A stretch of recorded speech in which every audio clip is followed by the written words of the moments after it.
Yo he tenido alguna dificultad epistemológica para ubicar a Marco Américo Lucchesi porque son tantas sus calidades que si uno dice que es enciclopedista se queda corto.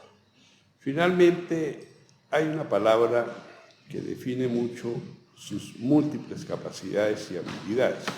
Le decía yo al maestro que él es un polímata. Pocos seres humanos tienen tantas realizaciones en campos tan diversos y de manera tan exitosa. Bueno, él es poeta, novelista, memorialista, ensayista, bibliotecario, políglota de 22 idiomas, es docente, es editor, es traductor y en todas las áreas ha sobresalido de una manera patente y extraordinaria. Su producción literaria abarca poesía, memorias, ensayos, novelas. Ahí recordamos los nombres de sus textos: Esfera, Meridiano Celeste, Bestiario y Clío, El Don del Crimen, El Bibliotecario del Emperador, Saludos del Paraíso y Los Ojos del Desierto, La Memoria de Ulises y El Cartero Inmaterial, entre otras producciones. Además, fue presidente de la Academia Brasileña de Letras entre los años 2017 y 2022 y es el actual director de la Biblioteca Nacional de Brasil, una de las bibliotecas más importantes del mundo y con unos millones de textos y de tesoros bibliográficos extraordinarios. Los libros de él han sido traducidos a muchos idiomas. Menciono solamente al alemán, al francés, al inglés, al italiano, al ruso, al turco, al hindi, al sueco, al húngaro, al urdú, al bengalés, al latín y al esperanto, que también es una de las áreas que le ha llamado la atención a nuestro invitado especial. Él ha sido editor de las revistas Poesía Sempre, Tempo Brasilero, Mosaico Italiano. Fue también director de la fase séptima de la revista brasilera de ABL, habiendo coordinado la publicación de los números 70 a 93. Es miembro del consejo de la editora de UFRJ, así como de muchas revistas científicas y literarias que se honran de tenerle en sus comités editoriales. Pero su labor no se limita solamente al campo de la literatura, la lingüística y las letras. También ha sobresalido en su defensa de los derechos humanos. Y ahí debo resaltar un aspecto fundamental. La gente que está en la literatura tiene mucha sensibilidad social, porque muchísimas obras literarias están inspiradas en la psicología y en el sufrimiento de los seres humanos. Y en América Latina, sufrimiento humano es una de las constantes cotidianas. Desafortunadamente, vivimos épocas de mucho conflicto, de mucho enfrentamiento, de mucha desigualdad, de mucha pobreza. Ha sido constante su presencia en comunidades y prisiones cariocas mediante proyectos literarios y educativos. Por estas actividades, en 2017 fue homenajeado con el nombre, dos bibliotecas llevan su nombre, la Biblioteca de la Escuela Estatal Profa. Sonia María y la Biblioteca de la Escuela Estatal Angenor de Oliveira Cartola, ambas en el complejo penitenciario de Bangu 4 en Río de Janeiro. Pertenece a numerosísimas instituciones, entre ellas destacamos la Academia de Lisboa de Ciencia, la Academia Lucchesi di Ciencia, Lettere Arti, la Sociedad Brasileña de Geografía, la Academia Fluminense de Letras y el Movimiento de Humanos Derechos Humanos, que es una de las entidades que más protege a las personas desvalidas, sufrientes y pobres. Así que para nosotros constituye un gran honor, una gran alegría tenerle nuevamente aquí. Esta es su casa, maestro, y usted puede sentirse dueño de las llaves de los tesoros de la sabiduría que aquí albergamos. Entonces, continuaremos con el orden del día. Bueno, muchísimas gracias. Estoy emocionado de estar en la Biblioteca Restrepo y visitar esta casa tan importante.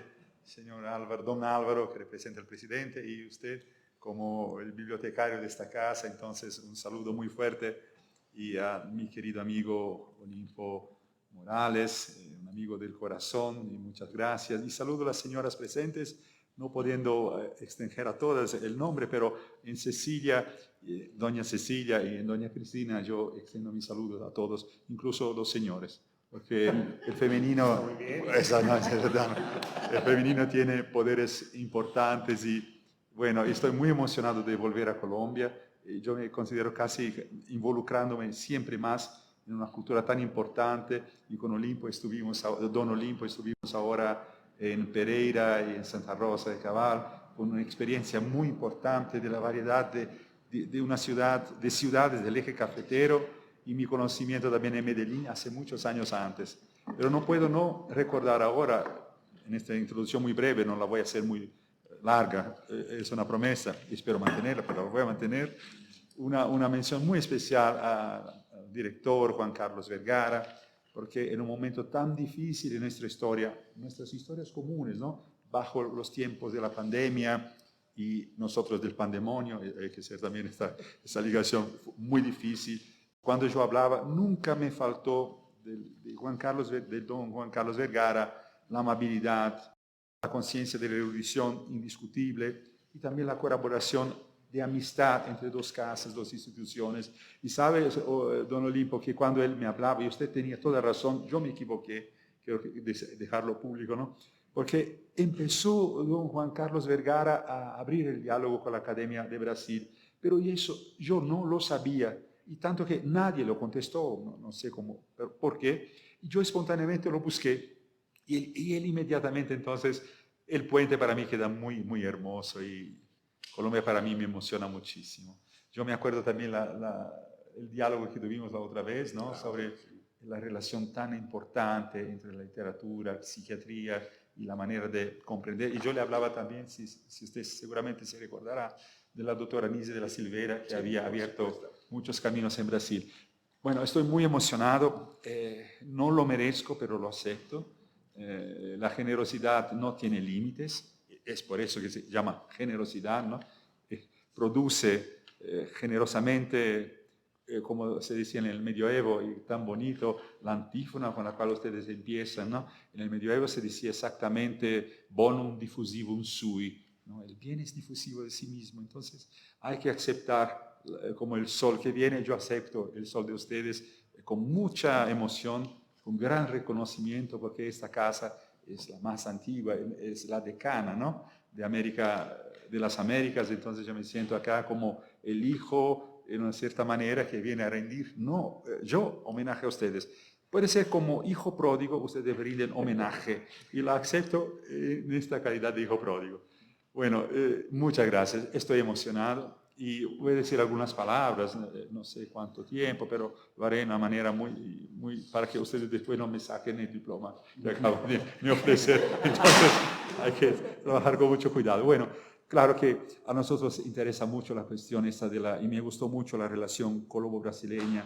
A mí me parece que exactamente ahí están nuestras tareas de establecer puentes más largos, más generosos, puentes que se hagan por la gratuidad, puentes que sean inicialmente ciegos, entre comillas, y después entonces entendemos por qué los que hacemos historia, estamos haciendo historia, pero no sabemos exactamente lo que estamos haciendo en un sentido más profundo del término, ¿no? Y bueno, la traducción es también un puente. La traducción gana mucho valor cuando se empieza a pensar en soft power, no solamente en la economía, porque esa es una maldición un poco, solo existe la economía y nada más, pero sí, pero podemos pensar en economías creativas, etcétera, etcétera, y tantas cosas importantes que ahora están pasando en Brasil y en Colombia, ¿no? Con los modelos interesantísimos que Colombia traje al mundo, como en Medellín, el Parque Explora, lo vi hace muchos años, y otras intenciones, ¿no? Con todas las dificultades que tenemos nosotros, como dijo muy bien don Álvaro, en América Latina, pero hay que mirar todos nuestros retos, ¿no? Bueno, entonces la traducción de poesía puede ser exactamente el ejercicio más interesante, más aglutinador, más agregador de elementos que están disparatados y que tienen que encontrar ahí un centro de gravedad, una especie de baricentro, y ahí entonces empezar a construir una idea de el puente que se hace en una manera lingüística, no solo a través de la verdad, indudablemente importante en tiempos de fake news, amicus platos, et macis amicus, etc. Pero sobre todo en la manera de establecer que la verdad y la belleza no son enemigas. Eso durante muchos años pasó como casi un dogma, ¿no? La belleza y la verdad, y Cecilia se pone a sonreír, no pueden ser enemigas, ¿no? Estamos en el mismo proceso, en el mismo patamar, son convertibles seguramente, ¿no? Bonum, la verdad, la cosa buena. Mismo Platón, cuando hablaba sobre el mundo de las ideas, él llegó a pensar que no, era el bien, porque la idea del caballo era la idea más perfecta del caballo, entonces ahí estaba el bien, no la unidad. Después vino otra interpretación platónica. Pero bueno, estoy siendo un poco rápido, pero la traducción de poesía puede ser tal vez la alianza más fecunda para exprimir las bodas entre la verdad y la belleza, que no son enemigas. Muchas veces yo también, trabajando con los conceptos de las poéticas, de las matemáticas, me pongo siempre a decir que la matemática no es enemiga de los niños y ni tampoco de la poesía, porque hay una poética matemática importante. Por ejemplo, cuando Whitehead decía que una ley tiene que ser general, pero no demasiadamente general para que no quede sin sabor.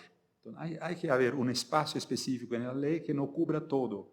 Entonces yo pienso, como decía el otro día con nuestro amigo Don Olimpo, el poema del infinito de Leopardi. Sempre caro mi fu quest'ermo colle, questa siepe. Entonces él empieza a describir el infinito y te hace ver que hay un punto ciego donde no se puede ver el infinito, pero ahí está la verdad, la intensidad y la belleza, ¿no?, de la idea de Whitehead. Es decir, la ley no puede ser tan general. Sí, general, por supuesto que sí, pero no tan general, no tan ortodoxa para que una parte de la realidad se deje así ganar muchos problemas o retos, ¿no? Bueno, la poesía tiene esta función, ¿no?, de no abarcar, ser general y particular al mismo tiempo, ¿no? Pertenecer a un tiempo y al mismo tiempo quedarse además del tiempo. Puse todos los tiempos para hacer una broma. Bueno, entonces la poesía es una experiencia sinfónica, en el sentido que la poesía nos exige, y cada quien tendrá, nosotros somos colegas, si ustedes sí me permiten, ¿no?, hacer la referencia. Estamos todos buscando, por ejemplo, una traducción y una idea de traducción sobre la poesía. Por ejemplo, muchos prefieren traducir sin rimas y tienen toda razón. Otros prefieren las rimas y también tienen razón. Es decir, lo importante será el resultado final, para ver hasta qué punto conseguimos realizar o menos la idea sinfónica, es decir, la métrica, sí o no, la rima, sí o no, las aliteraciones, sí o no, etcétera, etcétera. Las dos respuestas, para el sí o para el no, dependen también de una idea de la filosofía de la traducción que uno se pone.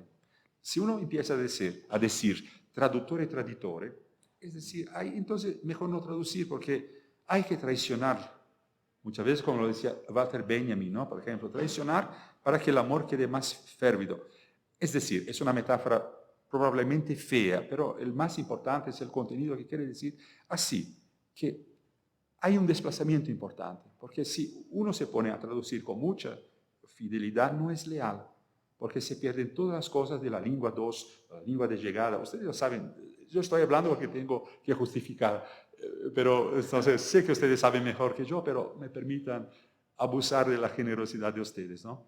Entonces, así, por ejemplo, los sonidos y todo lo que importa en la poesía, ¿cómo perder? La poesía, la traducción de poesía es un naufragio, pero un naufragio con mucha dignidad. Si ustedes se acuerdan cuando el capitán Schettino en Italia, no sé si ustedes se acuerdan, ¿no?, estaba así naufragando y él dejó el navío, entonces el señor por radio, Schettino, torna, vuelve Schettino, y otras cosas terribles, porque una cosa horrible, él fue el primero a dejar que el navío, entonces más o menos no, el que hace la traducción de poesía es un anti-Schettino, va a naufragar, pero con mucha dignidad, dice a los pasajeros, estamos naufragando, señoras y señores, por favor, preparen los medios para salvar. Entonces, es así más o menos lo que hacemos, con mucha seriedad, con mucha dignidad, pero es un naufragio. ¿Por qué? Porque la vieja idea no se sostiene más. Ustedes son lingüistas. Bueno, qué vergüenza hablar con ustedes. Primero hablar en español con ustedes, una vergüenza, un acto de locura. Pero usted puede ayudarme más tarde, ¿no? Yo me voy a buscar. Y el otro sobre filología, que, bueno, es una locura, ¿no? Ok, saquen, pero yo acepto, haré una foto. Bueno, la idea importante es decir que no hay una equivalencia entre las lenguas, así como se pensaba antes del curso de Lingüística General de Saussure y antes de otras formaciones. Había una teología muy importante y la idea teológica que no se puede sostener en términos lingüísticos de la equivalencia, pero es el fantasma del traductor. El traductor busca una equivalencia perdida que no existe, pero eso también es una señal de honestidad. Él va a buscar la máxima posibilidad de equivalencia, pero después de Kant no hay posibilidad de hacerlo, aún mismo en términos filosóficos. Pero entonces, ¿qué hacemos? No traducimos. Eso no es un buen servicio, porque nosotros tenemos que abrir para enriquecimiento de nuestras culturas, hablar de nuestras culturas, de lo que es singular, pero abrirnos hacia el mundo. Y para que injetemos mayor calidad en nuestras creaciones. A mí, por ejemplo, bajo mi punto de vista, daré unos ejemplos y me voy a terminar para no cansar a ustedes, hablar de lo que ustedes conocen muy bien y mejor que yo. Por ejemplo, a mí me gusta trabajar sí con las rimas. Ahora uno tiene que declarar, ¿no?, sus errores y sus locuras. A mí me gusta sí trabajar con la métrica. A mí me gusta sí rescatar lo que sea posible en la lengua 2 de la belleza de la lengua original. Muchas veces, si fuera para hacer una cosa radical y excesiva, yo iba a decir que si uno tiene que conocer mejor la lengua de inicio o la lengua de llegada, mejor conocer muchas veces la lengua de llegada. Es decir, conocer las dos. Es indiscutible. Pero muchas veces hay el prestigio de uno que conoce la lengua, pero es un prestigio que sí, conoce la lengua original, pero él no puede ser el traductor, porque no sabe. Entonces, yo hablaba el otro día, traducir Shakespeare en español. Pero entonces vamos a pensar en que en Francisco Quevedo, por ejemplo, si son los sonetos de Shakespeare, puede ser. O otra filiación sonetística un poco más próxima a nuestros días, también puede ser. Es que no existe un resultado a priori. Solo el después que te va a demostrar sabiendo que vas a naufragar, pero no, hay naufragios y naufragios, ¿no? Entonces, por ejemplo, a mí me gusta rescatar el máximo y buscar esta belleza de la lengua. Muchos, por ejemplo, a ellos les parece interesante, a mí no, pero respeto, porque nadie tiene, es un no man's land el proceso este, ¿no? Por ejemplo, algunos dicen que no, la lengua de llegada no puede camuflar que es una lengua que viene de otro punto de vista, entonces hay que tener un Heimlichkeit, una cosa extraña ahí para que se entienda que eso viene de otra. A mí no me gusta porque si es extraño en la lengua original, que sea extraño en la lengua de llegada. Pero es bueno que sea así. Son cuestiones filosóficas, ¿no? Es una disputa importante. Yo le decía a mi querido amigo Olimpo el otro día también que, por ejemplo, haciendo una traducción de Georg Trakl, él también, ¿no?, con muchos problemas importantes, ¿no?, un dolor inmenso, ¿no? Él, por ejemplo, trabajaba con muchas aliteraciones, ¿no? Entonces, por ejemplo, me acuerdo, después le voy a hablar del turco y acabar. Él decía más o menos así, in verfallenen Felsen bricht. In verfallenen Felsen bricht. Es decir, una recurrencia importante de los Fs y también el final, verfallenen Felsen bricht. Una fuerza, ¿no?, de intensidad, bricht, se quiebra. Entonces, más o menos uno puede traducir que en las piedras quebradas se pone, porque es una luz azul, yo no lo dije antes, ¿no?, y ahí está. O entonces que viene de las rocas quebradas, pero así está muy feo, ¿no? In verfallenen Felsen bricht. Es casi mozartiano por la elegancia, ¿no? Entonces, en portugués yo pensé más o menos así, y rompe das rochas en ruínas. Por ejemplo, para intentar rescatar, sino a cierto punto, seguramente las rimas también, pero uno tiene que hacer. Es un laboratorio de experimentación y puede ser mejor o peor, pero es lo que uno intenta hacer. Yo le daré solo un ejemplo muy breve de una lengua muy interesante que es el turco. El turco puede ser tal vez una de las lenguas más complejas. El chinés, no el chino, sí, pero el turco es más o menos de aquella región, hay muchas discusiones, ¿no? Y el turco, además de ser una lengua muy compleja, porque es una lengua aglutinante, ¿no? Son los trozos que se van añadiendo con... Entonces, para conocerla hay que conocer todas las cosas, casi microscópicas, ¿no? Como una especie de mosaico donde llegas a la luz, pero es una lengua de Caravaggio, más o menos, es una lengua de una belleza oscura, porque tiene muchas U, y otras cosas más o menos parecidas, ¿no? Pero tiene también un balance muy interesante, un equilibrio de la armonía vocal, porque para poner tantos trozos juntos hay que pensar en un dispositivo de la lengua, bajo el punto de vista gramatical y de la ortoepía, ¿no? ¿Ortoepía se dice en español? Sí. Gracias. Y entonces es necesario hacerlo. Pero eso no es un gran problema. El problema fue la reforma que hizo Atatürk, y yo voy a hablar de la traducción, en los años 20 del siglo pasado. Una reforma manu militari, literalmente manu militari, una reforma que, por ejemplo, privilegiaba una otra expresión que no rescataba la belleza de los caracteres persianos, arábico-persianos o persianos, ¿no? Porque, por ejemplo, el árabe tiene solo 3 vocales, A, E, I. Y solo se escriben esas, A, I, U. Y solo esas vocales se escriben cuando son longas. Pero cuando son cortas se ponen diacríticos. Entonces uno, para poder leer, tiene que saber antes, porque si no sabes, no podrás leer. Existen otras maneras, etcétera, etcétera. Pero la belleza de la caligrafía de los países estos que están bajo la tradición coránica desarrollaron formas de una belleza intensa. Pero Atatürk quería quedarse más próximo de Europa, después de todo lo que perdió, etcétera, etcétera, el Imperio Otomano, ¿no? El Imperio Otomano también hacía una proximidad muy importante con los países coránicos, y por eso entonces era una manera de hacer inclusión. Y muchos griegos ya escribían también con los caracteres persianos, bajo el imperio, etcétera, etcétera. Una cosa muy compleja. La reforma de Atatürk, pero fue muy interesante. Hay un libro que se llama A Catastrophic Success, un éxito catastrófico. Fue una catástrofe tan importante que fue muy exitosa. Es decir, las contradicciones, ¿no? Entonces Atatürk lo quiso escribir como en los caracteres latinos y funciona muy bien, es como el esperanto, es el contrario del inglés, ¿no? Que cada quien tiene una... Bueno, entonces se puede leer muy bien sin mayores problemas. Era difícil leer con los caracteres persianos o árabes porque muchas vocales y una otra estructura que quedaba de verdad muy difícil, pero uno hubiera podido meter unos diacríticos, etcétera, etcétera. La reforma no para con Atatürk.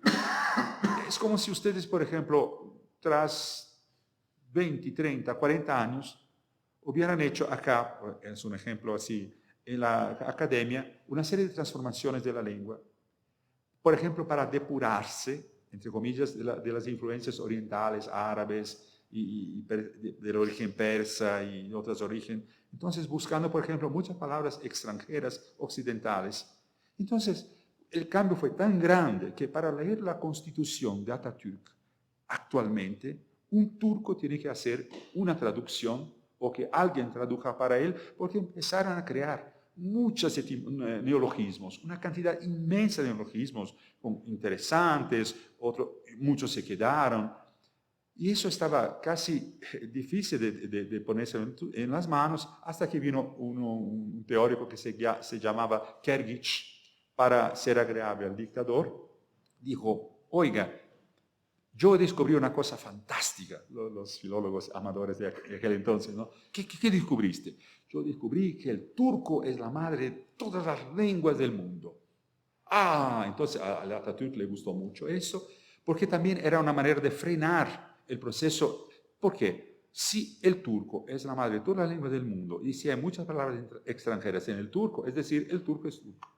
Entonces ya y hacer tantos neologismos, etcétera, etcétera. Para darles un ejemplo, Fergich, para mostrarse agradable, tomaba la palabra Amazonía. Entonces hacía una decomposición que no tenía cualquier base filológica y decía, ama en turco puede ser más, o pero. Y uzun, grande. Entonces, ama uzun, es decir, es muy grande. Bueno, prueba que es la Amazonía. Entonces, hasta aviso, una locura, ¿no? Te pido disculpas, Juan Carlos, no quería ofenderte. Entonces, yo hice dos traducciones de dos lenguas turcas, ¿no? Una antigua, pero ahora no lo encuentro acá. Gracias, Olimpio, eres un santo, además de un genio y, bueno, y Don Olimpio.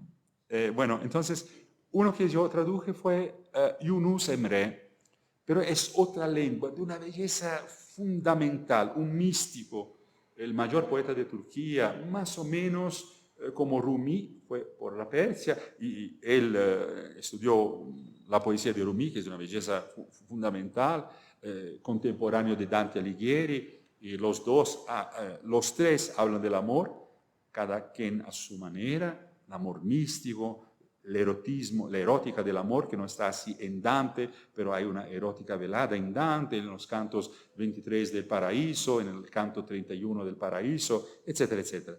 Esos no, esos son otro tipo de relación amorosa, una relación del Dios que se pone delante de ti y con el cual solo puedes hacer cantos nupciales, epitalamios y cosas parecidas, ¿no? Entonces ese se llamó Yunus Emre, pero no está aquí, pero yo voy a leer dos poemas de un poeta turco moderno que se llama Tozan Alkan. Si usted me permite, si lo puedo encontrar. Solo para mostrar más o menos y terminar esta tarea difícil. No lo puedo, bueno, no me preparé para... Si me dan solo un segundo. También mis ojos no me ayudan. Gracias, no, creo que voy a conseguir.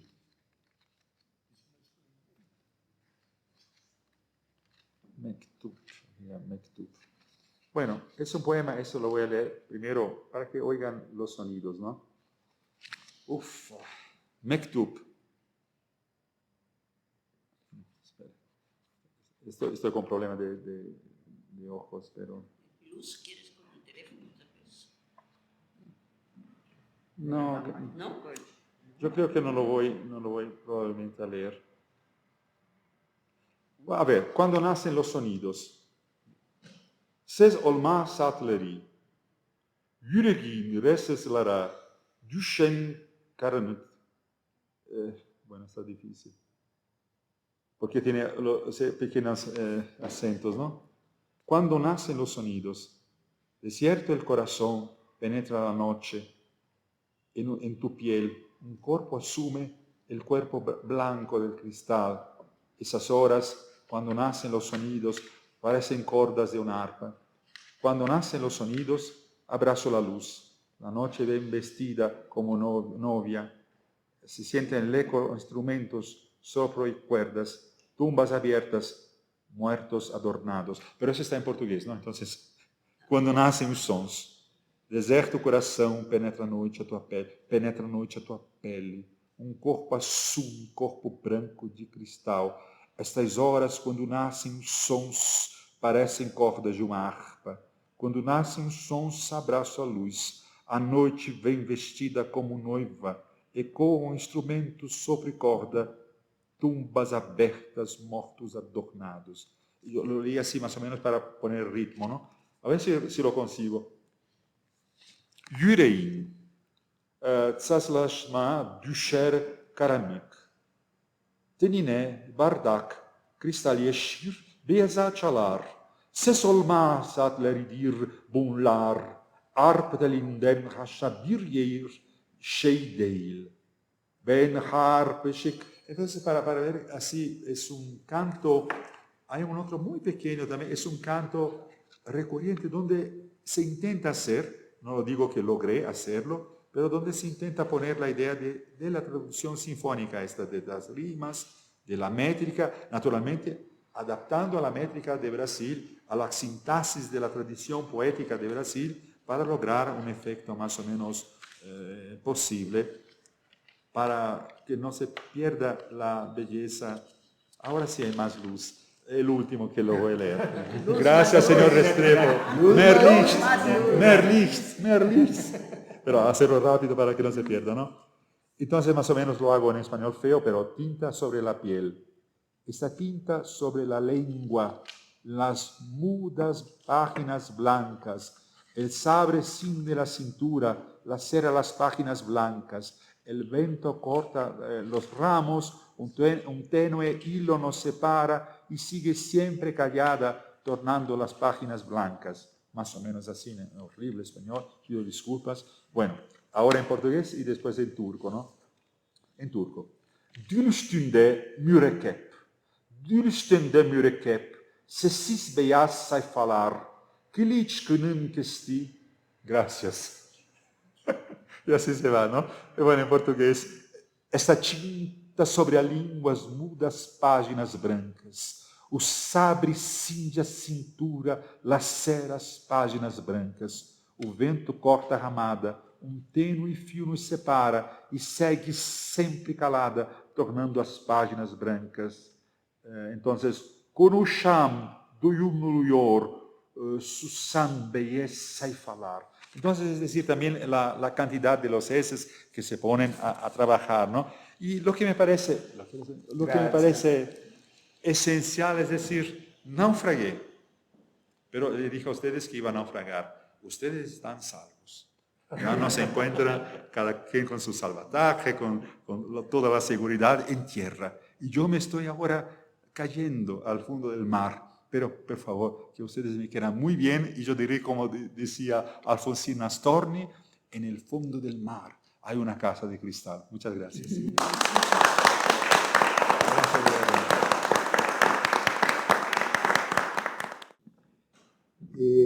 Saludo a todos los presentes, muy especialmente al presidente de la Biblioteca Nacional del Brasil, es la octava del mundo, más de 12 millones de ejemplares, millones y millones de visitas, cubre todo el país y ahora, bajo la dirección de Marco Lucchesi, está empeñado en una lucha por los derechos humanos, llevando los libros y llevando las conferencias a las cárceles brasileras de los más lejanos rincones.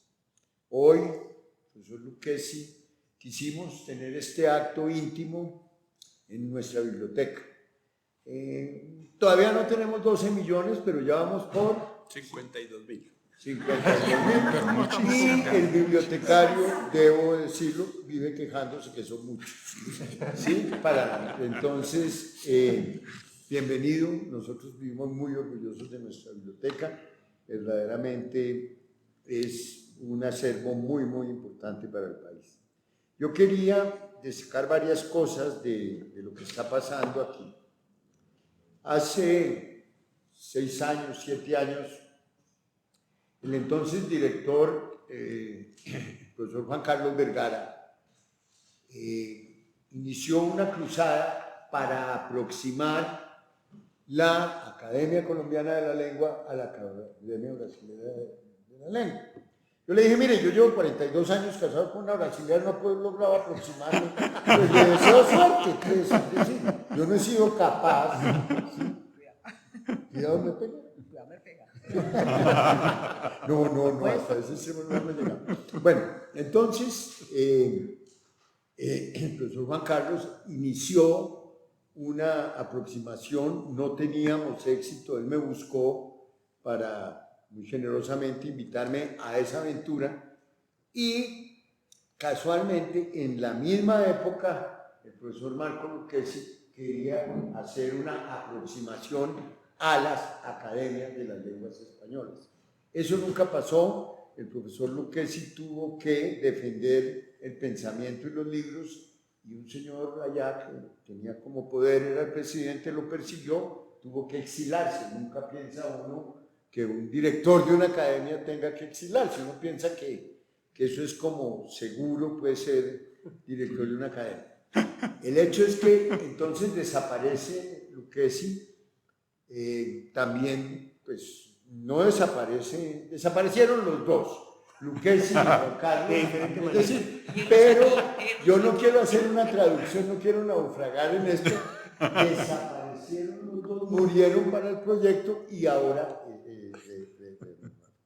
yo desde el CENTOTO, pues del Centro de Investigación Otto Morales Benítez, Libertad de Pensamiento CENTOTO, inicié en el 2019, cuando la pandemia, tomé la determinación que iba a dedicar los 28 años que me quedan de vida para, sí señor, me voy a morir en el 2053. Según el algoritmo, voy a durar lo mismo que mi papá, más un poquito más. Es un algoritmo. ¿No te parece suficiente? ¿Sí? Usted me dice que es mucho, pero bueno. El punto es el siguiente. Entonces, decidí que esa actividad filantrópica a la que iba a dedicar pues parte de mis esfuerzos y de los recursos fuera una diplomacia cultural.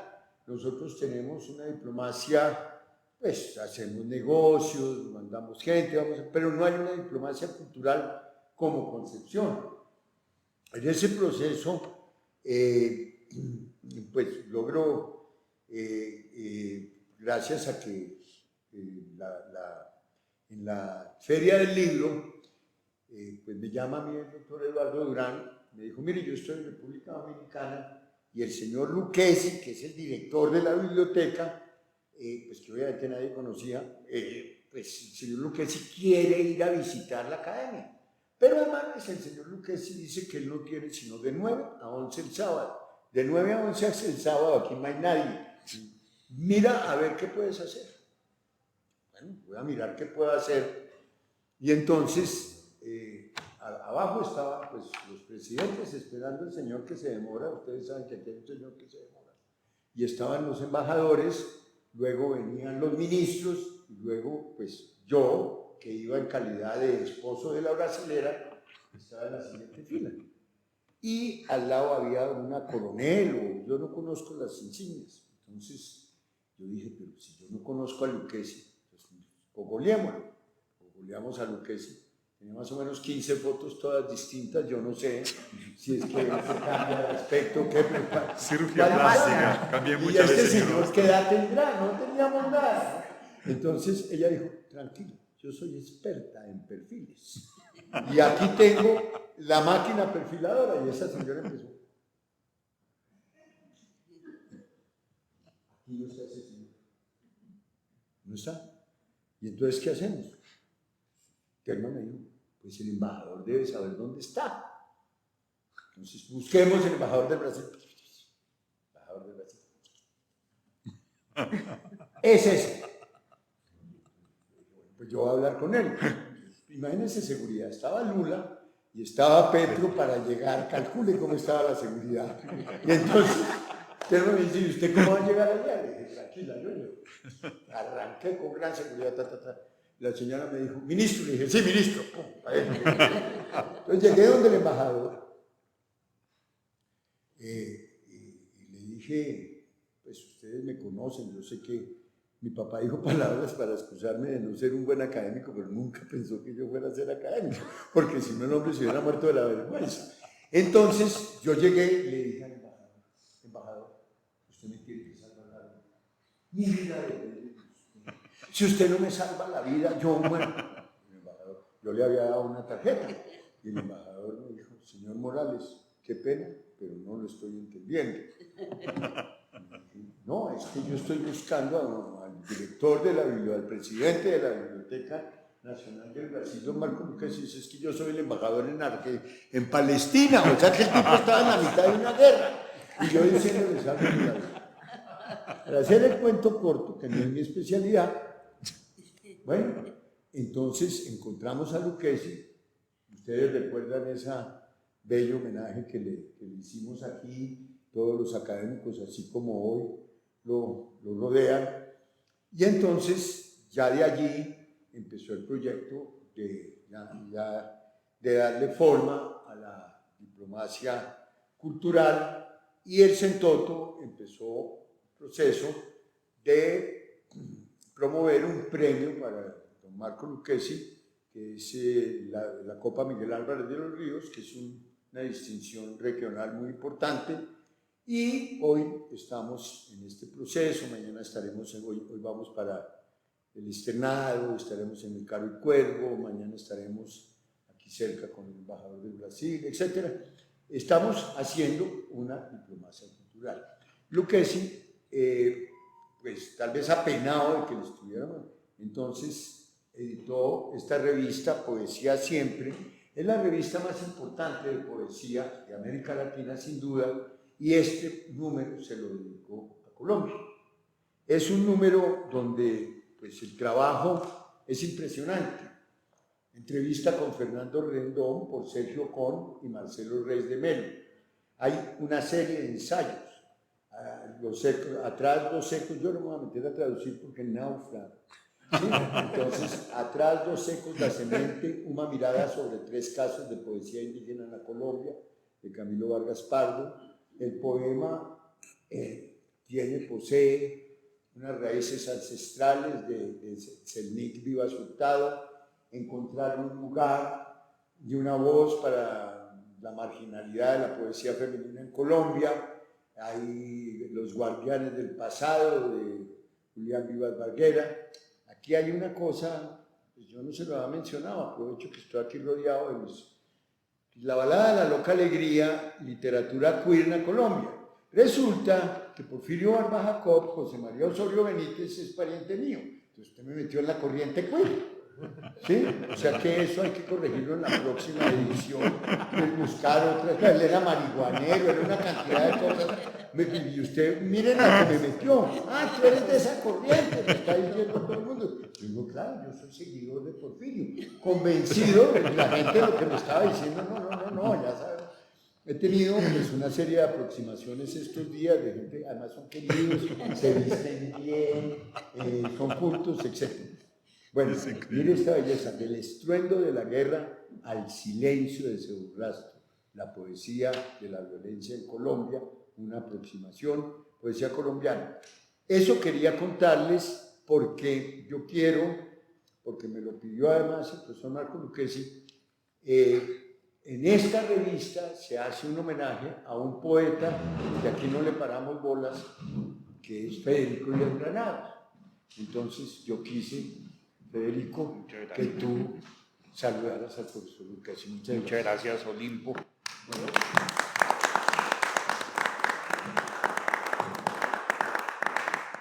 Bueno, muy buenos días. Para mí siempre es muy grato estar acá en la academia y además en una academia que está llena de poetas. Entonces, para mí también es una alegría reencontrarme con Cristina Maya, con Cecilia Balcázar, con Guiomar Cuesta, ahora la miembro correspondiente María Clara Ospina, poetas pues, que defienden la lengua desde el oficio de la poesía y por supuesto con el don Juan Carlos, querido amigo y respetado profesor, y don Álvaro, colega bibliotecario. La biblioteca que yo dirijo tiene 25.000, 28.000 ejemplares y yo creo que son muchos. Y cuando me dicen que son 55.000 acá y si son 12 millones, no me puedo imaginar. Pero sé la inmensa alegría que significa trabajar en una biblioteca y de estar rodeado de libros y de quedarse hasta altas horas de la noche un poco mirando, curioseando, fantaseando con la posibilidad de que los personajes de las novelas jueguen entre sí, se encuentren a medianoche. Y ese sueño de niño creo que lo tenemos todos los que trabajamos en una biblioteca. Pero lo más importante es primero agradecer este número de Poesía Siempre que establece precisamente esos diálogos culturales que necesitamos entre nuestros países en un momento en el que pareciera que la política, pareciera que la tecnología, pareciera que el periodismo que se vive hoy en día, la información, todo a lo que estamos sometidos, pareciera que degradaran más nuestras lenguas y nuestros idiomas. Y cómo es la poesía finalmente la que vuelve y restituye la dignidad de las palabras y restituye la dignidad de nuestras lenguas.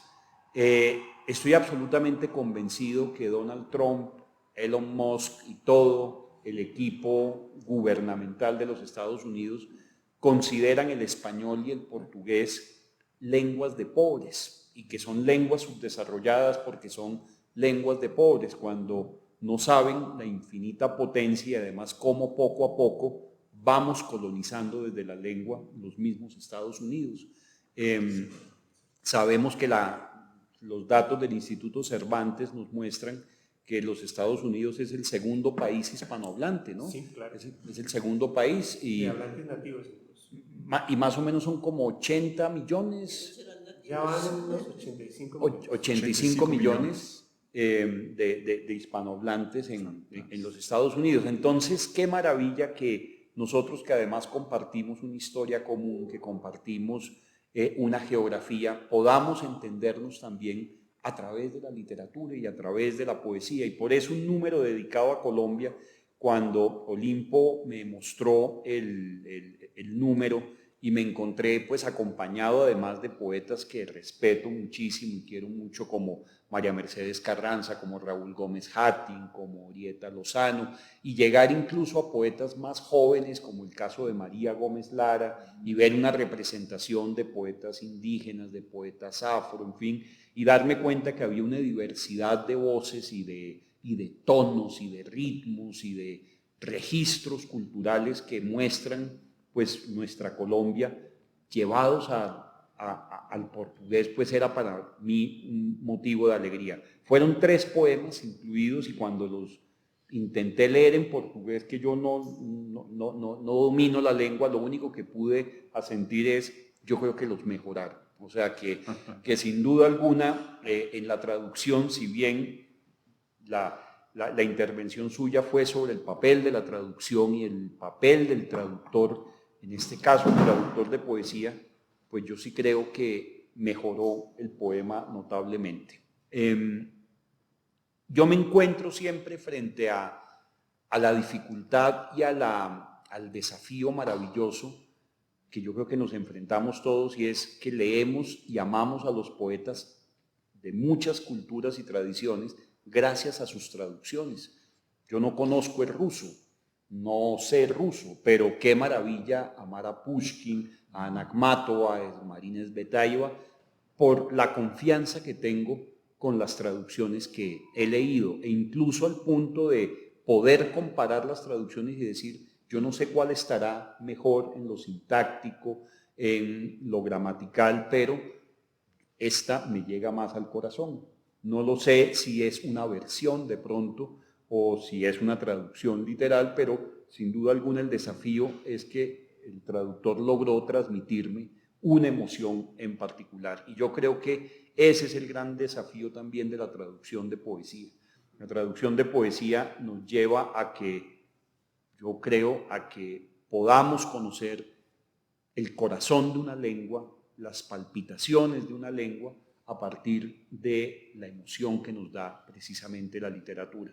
Decir casi lo mismo decía Umberto Eco en ese bello libro que se los recomiendo muchísimo, sobre todo la introducción a ese libro sobre la traducción literaria, y el título es Decir casi lo mismo, nos estamos aproximando, no vamos a decir del todo lo que se quiso de alguna manera expresar, pero el traductor se aproxima, traicionando, recreando, en fin, tomando decisiones a veces muy difíciles, pero tratando de conservar esas emociones. Entonces encontrarnos que Colombia y Brasil están dialogando a través de la revista más prestigiosa de poesía en nuestra América Latina, y que le hayan dedicado un monográfico a Colombia, como se lo dedicaron a Cuba en versiones anteriores, como se lo han dedicado a otros países, pues yo sí siento que es un motivo de orgullo, y hoy me tomo un poco la vocería de los que aparecemos allí, tanto como ensayistas que hacen aproximaciones desde el ensayo y desde el estudio sobre algunas tendencias de la poesía colombiana actual, como los poetas que estamos allí incluidos, que como toda antología, pues hay nombres que seguramente nos faltan, hay nombres que seguramente echaremos de menos, pero es una muestra y es una muestra que permite abrir esa conversación. Conversación que yo siento que debemos seguir alimentando, porque a pesar de nuestras cercanías, y esto lo sabemos muy bien, a pesar de las cercanías que tenemos geográficas, a veces somos pequeñas islas. No conocemos a los poetas ecuatorianos, no sabemos quiénes son los poetas paraguayos, conocemos de Perú seguramente a César Vallejo, a Antonio Cisneros y a Blanca Varela y pare de contar. Y hablo de un lector común, no de un lector especializado. Y nos pasa lo mismo con Brasil, estando tan cerca, pues nos quedamos en muy pocos nombres, y los pocos que de alguna manera han venido y que han sido publicados en Colombia, ahora van al externado, donde la colección de poesía Un libro por centavos publicó en su momento en un tiraje de 15.000 ejemplares a Afonso Romano de Santa Ana, que pues ha sido un poeta de prestigio acá, o cuando trajimos a Ledo Ivo, cuyo centenario se conmemoró, se celebró hace poco tiempo, y que fue un poeta que logró tener también algunos lectores acá en Colombia, y pues ni hablar de la literatura infantil, en fin, pero tenemos que estrechar mucho más los lazos, y eso lo demostró la Feria del Libro. Las dos versiones en que Brasil ha sido el invitado, nos hemos dado cuenta que seguimos desconociéndonos y que tenemos que pasar todavía por la aduana de España, editorial, esa aduana editorial para conocernos. O sea, que un autor de Brasil o un autor venezolano o un autor ecuatoriano tiene que ser publicado en España para que lo podamos conocer en nuestros países, cuando resulta que ahora las redes pues nos ofrecen la posibilidad de encontrarnos de una manera más directa. Y quiero un poco cerrar con la defensa de la poesía en todo esto, y cómo la poesía nos enseña que cada generación debe traducir a sus clásicos y debe cada generación traducir a su tradición, porque la lengua es elástica, lo sabemos muy bien, la lengua es flexible y la lengua se modifica según va pasando y según su uso van pasando las generaciones, y cada generación trae nuevamente la conversación con el pasado. Y eso es lo que buscamos siempre, seguir conversando, como dijo el Papa Francisco a propósito de su carta sobre la poesía y sobre la literatura, que decía, finalmente, recordando a Borges, y cuando él llevó a Borges a su parroquia, donde alfabetizaba en una provincia de Buenos Aires, y que decía, la literatura no es otra cosa que conversar con otros, conversar con nuestros muertos, traer a nuestro presente las palabras que pronunciaron nuestros antepasados y nuestros muertos. Y eso es lo que nos permiten los traductores, traernos al presente esas palabras que han estado allí y que pronunciaron. Qué emoción que esas palabras que pronunciaron nuestros tatarabuelos sigan diciéndonos cosas hoy, gracias a los poetas y gracias a los traductores que las traen hoy. Así que bienvenido, don Marco Lucchesi, y que este sea el inicio de una conversación en nuestras dos lenguas y en nuestras dos culturas.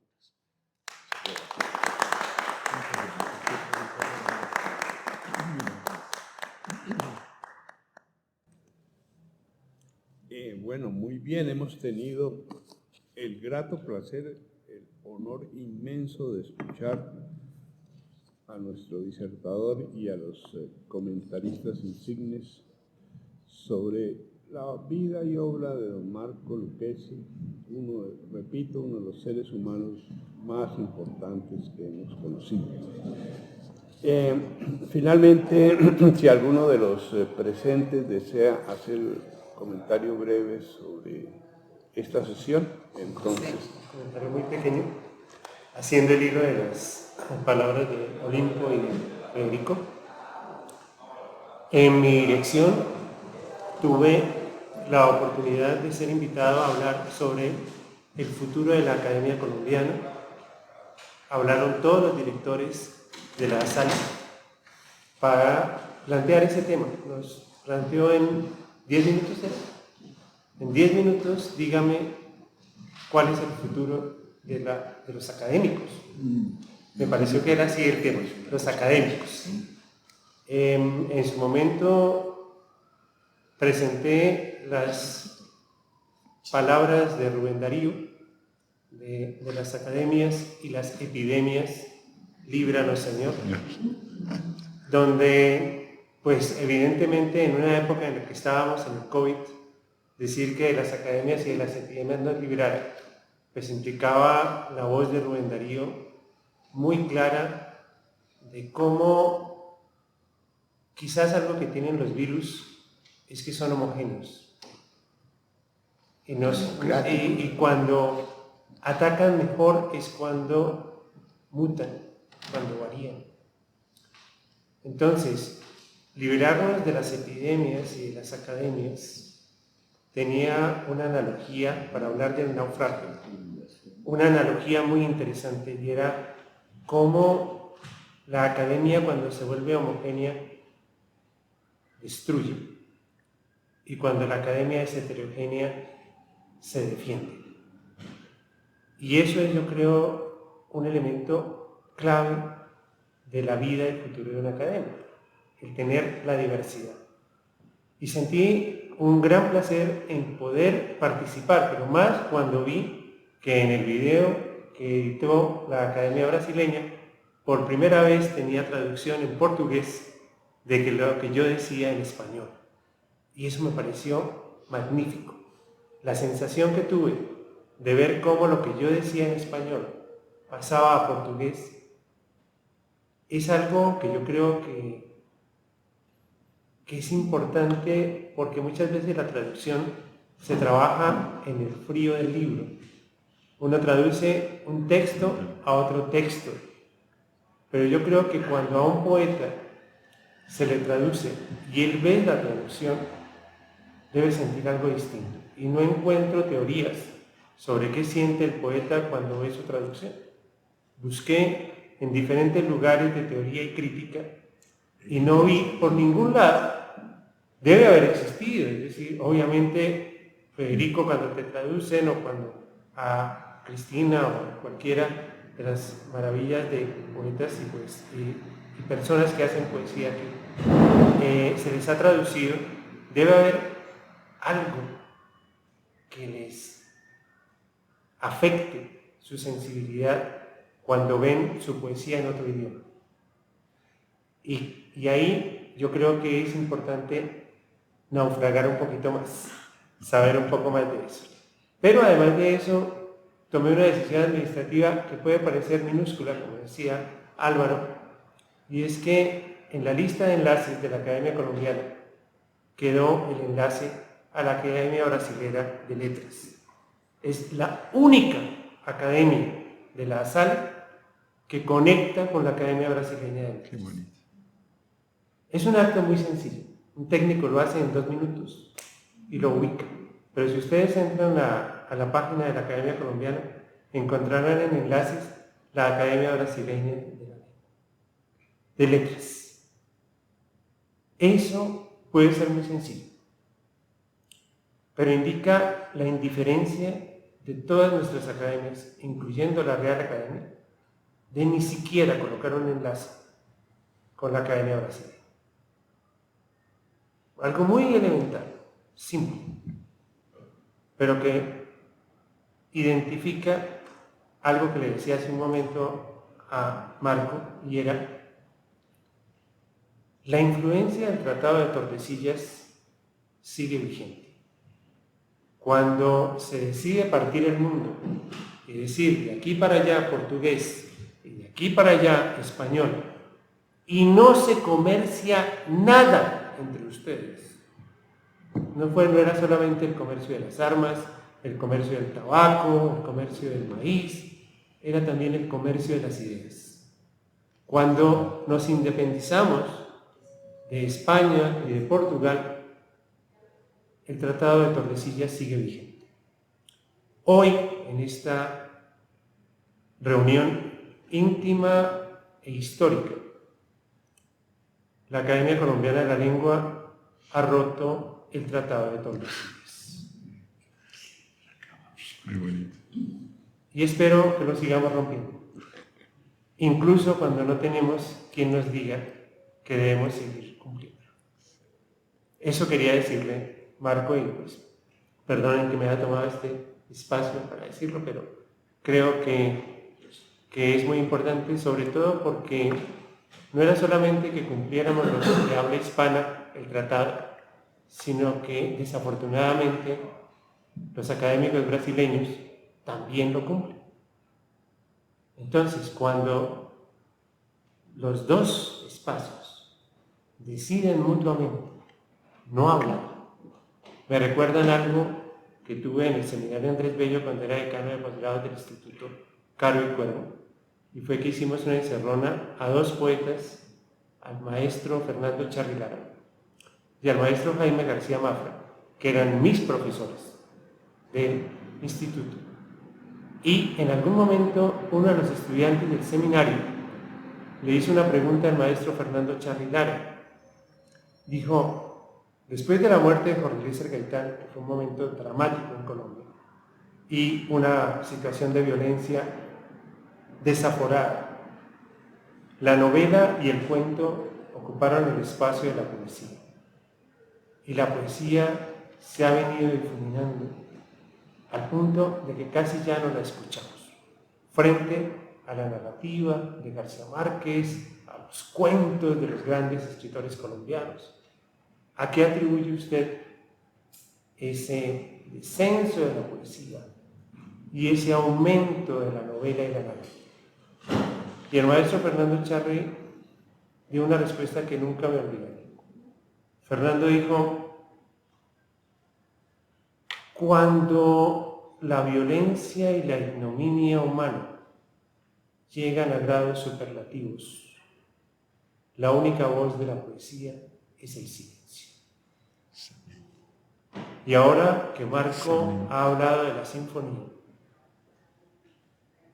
cuando uno escucha a Herbert von Karajan, a Leonard Bernstein, a Solti, decir que lo más valioso de un concierto, de una sinfonía, es el silencio y manejar los silencios. Que cualquier director de orquesta puede dirigir los sonidos, pero muy pocos dirigen los silencios. Entonces, creo que ese silencio que hemos tenido entre el mundo de habla brasileña, portugués de Brasil, y nosotros, tiene que llenarse de sonidos, como la poesía que usted acabó de leer. Y la tarea de llenar esos sonidos no es de los políticos, que no lo van a hacer ni les interesa.